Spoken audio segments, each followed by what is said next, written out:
Hi everyone, this is Chef Harshal back in IIHN Food Studio. Today we will be doing another Maharashtrian delicacy, Bharli Wangi, a heart of every Maharashtrian when it comes down to vegetarian cooking. So we are almost ready with every preparation that is required to prepare this dish. So let us begin with the recipe and understand what all ingredients we need to use. As you can see, here I have all the ingredients required to prepare Bharli Wangi. I have already done a cutting and chopping mise en place. So let us start with the prime ingredient for this recipe is brinjals. I have selected small but an oblong shaped brinjals which are the prime importance into it. Next what I have is the mise en place done. For this I will be using some fresh green coriander. I have grated fresh coconuts. I have some roasted peanuts, fine chopped tomatoes, fine chopped onion. I have tamarind pulp, some fine chopped coriander leaves for garnish, and again a fine chopped grated coconut for garnish. And in dry ingredients we have some fresh curry leaves. We have red chili powder, fine chopped green chilies, little bit of cumin seeds, little bit of mustard seeds, hing, turmeric powder, we have coriander powder, ginger garlic paste. I have some jaggery which is one of the most important ingredients in Bharli Wangi. I also have some of the goda masala which is also one of the prime ingredient, and then finally a little bit of kanda rasun masala. We also have some fresh dry red chilies, and we require some amount of oil for tempering. Here we go. Let us start the process of preparation of Bharli Wangi. To start with, what we need to do is the stem has to be cut a little bit. Please do not remove the entire shell of it. We need this shell. And then we have to give a slit.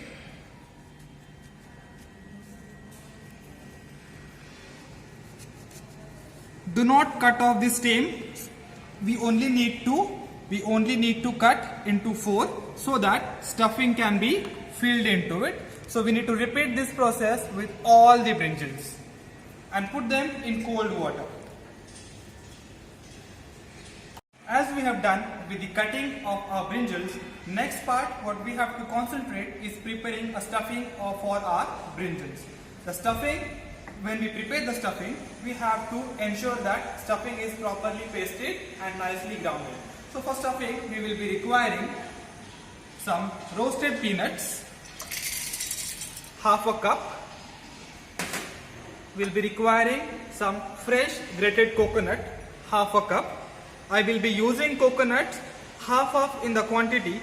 Half of the quantity I will be using for making paste, and half of the quantity I will be using for gravy. I would be using 1 good cup of fresh coriander leaves.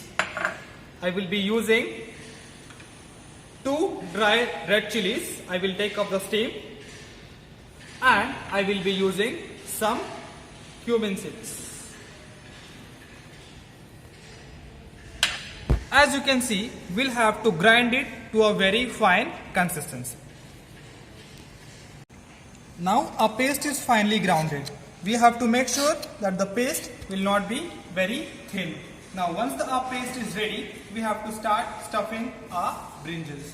For the stuffing of our brinjals, as I said, take the already pricked brinjals, stuff masala inside,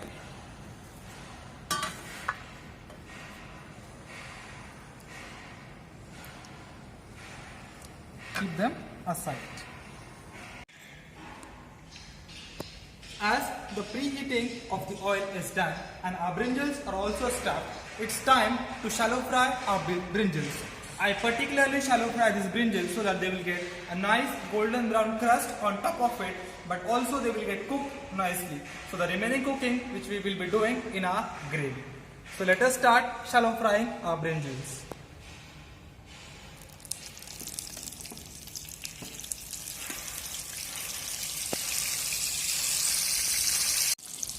Now they are slightly cooked but a good shine onto it. We'll have to remove them and keep them aside. As our mise en place is done, it's now time to prepare our main gravy, for which I have already kept oil for a little bit of heating into it. Once our oil is heated, we have to add some mustard seeds and allow them to crackle. Once the mustard is crackled, we'll put a little bit of cumin seeds,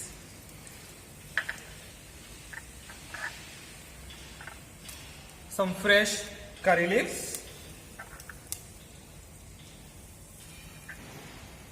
some ginger garlic paste,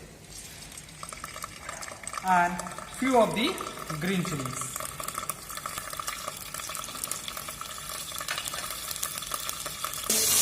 We need to immediately add some chopped onions, half a cup, which is finely chopped, and we need to cook them till proper. As you can see, our onions are nicely translated. We have to now add tomatoes. Again, almost 1 cup of tomatoes, which I am adding. I will be sauteing them properly. Now, the remaining half grated coconut, I will be adding 2 tablespoons of grated coconut. Keep them sauteing properly. While sauteing, remember that we do not have to brown our coconut and tomatoes. We have to again cook them on a slower flame till golden brown. It should not be brown. The flame has to be very slow or on medium. If you cannot manage your flame, your coconut will get burned. Now, as you can see, our coconut is properly cooked. It's time to add our all powder spices. So let us start with a little bit of hing, turmeric powder, a very little. I will add a good spoonful of coriander powder, 1 teaspoon. Then I will add 1 teaspoon again with red chili powder. I will add the prime ingredient for this Maharashtrian recipe is your goda masala, 1 full spoon of goda masala, and then 1 teaspoon of kanda lasun masala. We just have to ensure that we mix it very properly and nicely. Now it's time to add the remaining paste which we have made for stuffing. The same paste has to be added into our gravy, which will give a good consistency and a thick texture to our preparation. So you add it and mix it very properly. Once our masala is getting cooked, we now had to add hot water. I usually prefer a hot water to be added into it so that the gravy will not split into it. I will add a little bit of hot water and stir it properly, which will give a good thick pouring consistency.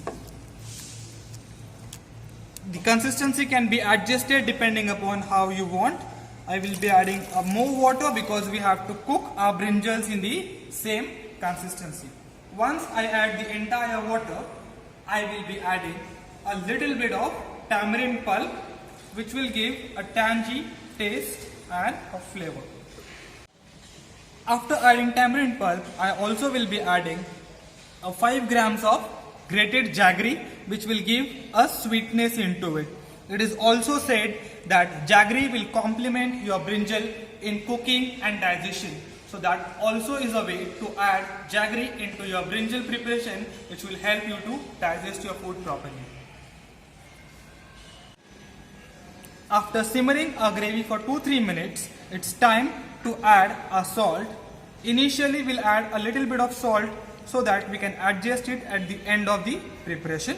So I will add a bit of salt for help in cooking. And now it's time to add our brinjals.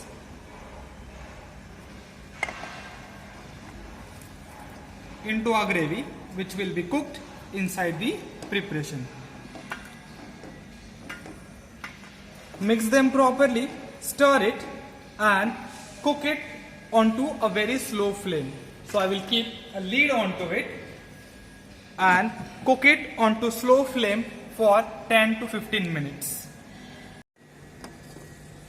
Wow, I think our brinjals are nicely cooked. Look at the gravy, a very nice color, a very proper consistency. This is how we have to do it.